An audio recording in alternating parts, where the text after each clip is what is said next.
મારું નામ ગોયલ ખુમાનસિંહ છે। હું આમ આદમી પાર્ટી પ્રદેશ સહમંત્રી છું।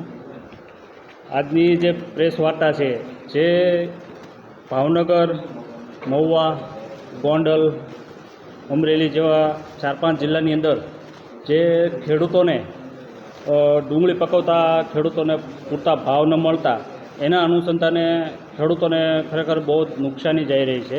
તો વિગતવાર ખેડૂતોને વીઘા દીઠ કેટલો ખર્ચ થાય છે એ વિગતવાર હું આપની સમક્ષ રજૂ કરું છું કે જેથી કરીને સરકારને રજૂઆત કરીએ, આપણા મીડિયાના માધ્યમથી પણ રજૂઆત કરી શકીએ કે ખેડૂતોને વળતર 1 કિલો દીઠ વળતર ચૂકવવામાં આવે।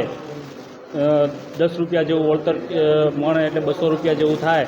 એના માટે હું આપને વિગતસર આપને કહું છું કે 1 વીઘે ખેડૂતોને ખરેખર 1 વીઘે કેટલો ખર્ચ, બિયારણનો ખર્ચ આપ મીડિયાના માધ્યમથી લેજો। તમને એક વાર વિગતવાર ડેટા સાથે કહું, બિયારણનો ખર્ચ છે એ 2 કિલોના 5000 ખર્ચ છે। ખેડ જે છે સવડા, રોટાવેટર વગેરે પાળા બાંધો એમનો 2400 રૂપિયા ખર્ચ છે। ખાતર છે એમનો 1200 રૂપિયા જેવું છે। વાવેતર રોપણી કરવાની મજૂરી છે એ 6000 વીઘે થાય છે।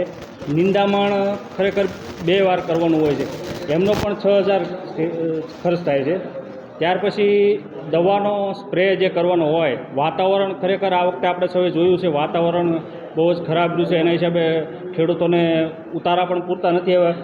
દવાનો ખર્ચ 5 સ્પ્રે કરે તો પણ 6000 ખર્ચ આવે છે। ત્યાર પછી આપણે કાપણીનું મજૂરી ખર્ચ, આપણે જેમને ડુંગળી તૈયાર થાય અને કાપણી કરવાની હોય એનો મજૂરી ખર્ચ છે એ 8000 રૂપિયા છે। બારદાનનો ખર્ચ જે છે એ વીઘે અત્યારે ઉતારા પ્રમાણે 40-30 થેલી ઉતરે છે, પણ મિનિમમ સરેરાશ આપણે લીધી છે 50થી 70 થેલી એવરેજ, જેનો 40થી 50 રૂપિયા બારદાન એટલે 1000 ભાડું લાગે છે 50 થેલીનું। માર્કેટિંગ યાર્ડમાં પહોંચાડવાનું ભાડું લાગે છે।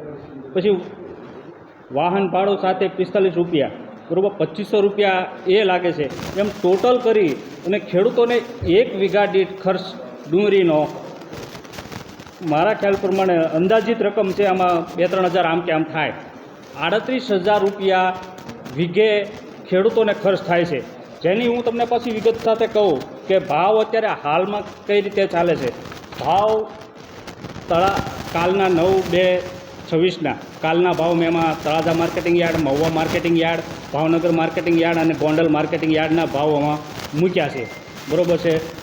જુઓ તો તળાજાની અંદર 75 રૂપિયાથી 265 રૂપિયા સુધીમાં 20 કિલો જાય છે। ભાવનગરની અંદર 90 રૂપિયાથી 292 રૂપિયા સુધી છે, અને મહુવા માર્કેટિંગ યાર્ડની અંદર જુઓ તો 100 રૂપિયાથી 309 રૂપિયા, અને ગોંડલની અંદર જુઓ તો 71થી 301 રૂપિયા છે। આ તારીખ 9/2/26ના બધા જ માર્કેટિંગ યાર્ડના ભાવ છે। ખેડૂતોને ઉપર મુજબ ભાવે તો કેટલા મળે એની પણ એક વિગત મેં સરેરાશ મૂકી છે।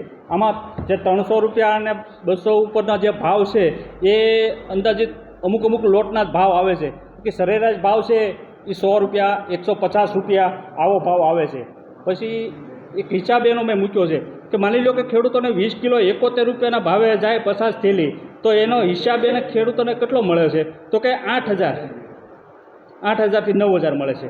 જો માની લો 150માં જાય તો એને 50 થેલીનો હિસાબ કેટલો મળે છે તો કે 18000થી 19000 સમથિંગ, અને 300 રૂપિયા જાય તો 36000 મળે। પણ આમાં ખેડૂતોને સરેરાશ નુકસાની છે। તો આપ સર્વના મીડિયાના માધ્યમથી હું કહેવા માગું છું, અને સરકારને આમ આદમી પાર્ટી તરફથી અમે વિનંતી કરીએ છીએ કે ખેડૂતોને કિલો દીઠ 10 રૂપિયા વળતર ચૂકવવામાં આવે। કારણ કે ખેડૂત જે પકવે છે ત્યારે આપણે ઉઠીને પણ અન્નનો દાણો લઈએ છીએ, તો ખેડૂતની વારે આપણે સૌએ જોવું જોઈએ। અને આ સંધાને જો આપણા કૃષિમંત્રી છે ભાવનગરના છે જીતુભાઈ વાઘાણી, તો એમને પણ વિનંતી કરીએ છીએ કે ભાવનગરના ખેડૂતો છે, મહુવાના ખેડૂતો છે, આ લોકોને વળતર પૂરેપૂરું મળવું જોઈએ, અને નહીં મળે તો આમ આદમી પાર્ટી તરફથી અમે ગુજરાત લેવલે અમને ખેડૂતોની માંગ છે એ જોરશોરથી ઉઠાવશું। આજે આપણે મીડિયાના માધ્યમથી સરકારને જાગૃત કરવા માટે આ પ્રેસ વાર્તા કરેલી। આપનો કોઈ સવાલ હોય તો લઈ લઈએ। સરકારે ટેકાના ભાવ જાહેર કર્યો છે ડુંગળી બાબતે કઈ સાથ અને સહકાર કઈ આપ્યો છે? ના, હાલમાં કોઈ એવું જાણવા મળ્યું નથી કે એવું કોઈ છે પણ નહીં. ઓકે, જય હિન્દ. નમસ્તે મિત્રો, હું છું ચાંદની પરમાર.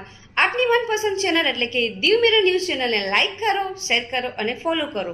અને હા, તેમાં દરરોજ તાજા સમાચાર જોવાનું ભૂલશો નહીં. નમસ્કાર દર્શક મિત્રો, હું છું પાયલ બામભણિયા. આજના મુખ્ય સમાચાર દેશ વિદેશ ગુજરાત રાજ્યના તાજા બ્રેકિંગ સમાચાર નિહાળો દીવ મિરર ન્યૂઝ ચેનલ પર દરરોજ રેગ્યુલર. નમસ્કાર મિત્રો, હું ફિરોઝ ઈરાની. આજે તમને એક નવી વાત કરવા આવ્યો છું. દીવ મિરર ન્યૂઝ જોતા રહો, સબસ્ક્રાઇબ કરવાનું ભૂલતા નહીં અને શેર કરવાનું પણ ભૂલતા નહીં. સત્યની સાથે જોડાતા રહો. નમસ્તે મિત્રો, હું છું ચાંદની પરમાર. આપની મનપસંદ ચેનલ એટલે કે દીવ મિરર ન્યૂઝ ચેનલને લાઈક કરો, શેર કરો અને ફોલો કરો. અને હા, તેમાં દરરોજ તાજા સમાચાર જોવાનું ભૂલશો નહીં.